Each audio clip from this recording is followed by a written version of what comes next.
need a lot more light. Yeah, bring the lights on. Bring on the lights on. Bring up the lights, would you? Yeah, that's good. There we go. That's it. Yeah, bring the lights on. Good. Yeah, I like it. You got things I don't really. I know. Mike, you have anything you can kick them off with, a question? Well, let's introduce Guy G, who collects a lot of the work we did. Charlie did this back. This is one of the first. 63, one of the first underground comics he printed it. I drew it. When was Poets Corner published? 58, 59? Yeah. So he's been doing things for artists and fellow poets for a long time. Do you want this inscribed or do you want It's up to you. It makes a big difference. I signed it. Oh, you One signed of it? my publishers. Okay. What do we say? Describe it to me. I think he wants Charlie to Charlie the editor. Oh, Sometimes you just sign it, it's worth more. Unless Oh, I'm not worried about the value. It's more valuable if you write something that's Does anybody have anything they want to And I add? should add all the small-time collectors. You will get a chance to get signed books in the bookstore. You can buy Charlie's books. We have, just about every title and in depth. So, So, these are kids' books now. Yeah. can't get it now because there's a workshop in the bookstore.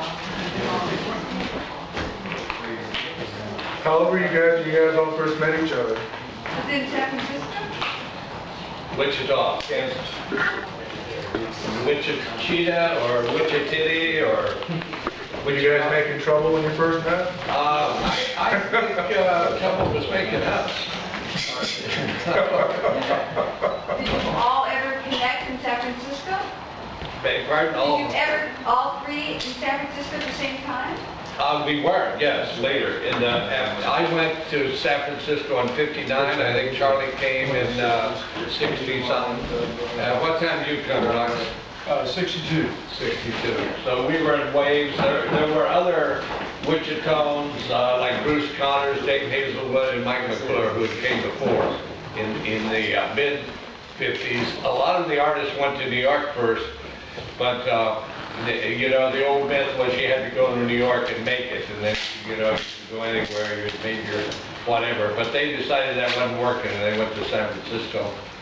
Dave Hazelwood started the Hour Press, which published a lot of books. I think it published your... This one right here. This book here, everybody should read this book. It's got another cover by Robert Williams, the Los Angeles artist, and it's out in the second edition. Yeah. I once tried to make a movie of that book, but I asked Sterling Getty or people for the rights, but anyway, it didn't work out. But anyway, when we first went to San Francisco, there were a lot of other Wichita and Kansas artists there, like the ones I named, McClure, Hazelwood, and people. They all wanted to get away from Kansas. And they all ended up together. So, and it happens in New York City too.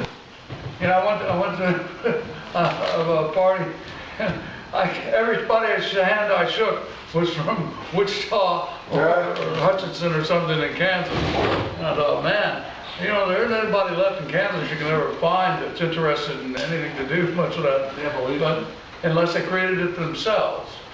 And Charlie made this observation years ago. He said, we don't have these venues available to us, so we just had to figure out to do something ourselves.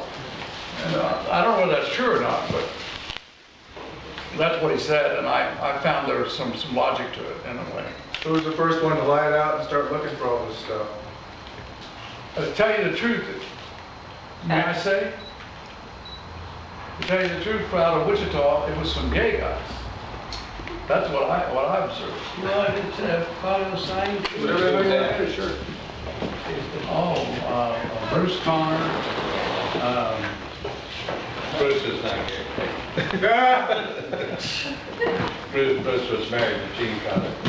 But, Yeah, well, I shouldn't be saying. it doesn't matter. I mean, everyone's... He just doesn't happen to be it. Yeah, you mean Glenn Todd? Well, And then came a little later, yeah, no, Hazelwood, those guys. but, Yeah. my girlfriend, who was very friendly with that first wave of the people that came out in around 52 and 53. Right.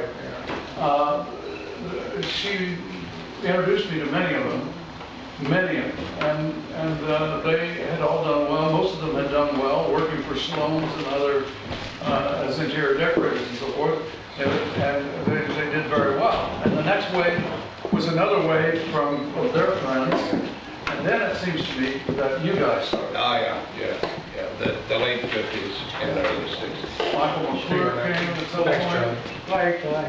And I believe that Bruce Conner was one of the first ones.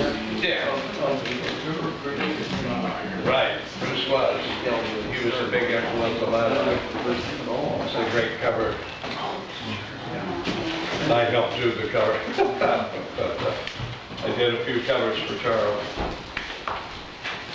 Yeah, look at this one. I barely remember it. This was done in 1963. I don't want this to smear, so let it dry a little bit. Yeah. But, that's it.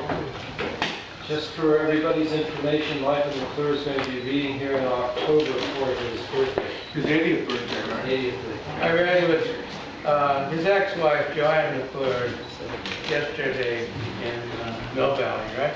Yeah. Yeah. How would you? Oh, day before yesterday. Very good. She looked real nice. A lot better than him. I always liked Joanne. They had a daughter, I remember Philip Whalen wrote a poem to her. It was called The Boobus. That was one of her nicknames. When I met Michael, when he came here with Ray how do you say his name? Rimzak, or the piano player for the Doors. Ray Manzarek. Ray Manzarek there, thank you.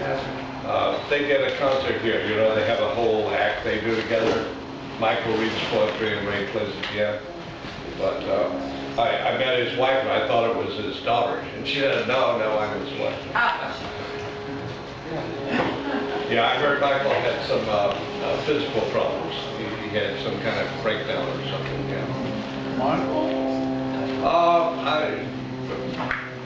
Mark Olmsted, the poet who's close with him and sees him and talks to him, said he has some problems. I had a show up in Berkeley of films and Michael was going to come and then he told Mark that he couldn't make it. You did the cover. And Yeah, so- I did the cover. Why don't you sign this? Cover, so I don't know exactly where to sign it. Yeah, okay. You can cover the title. Right. Yeah. Did you grab that now?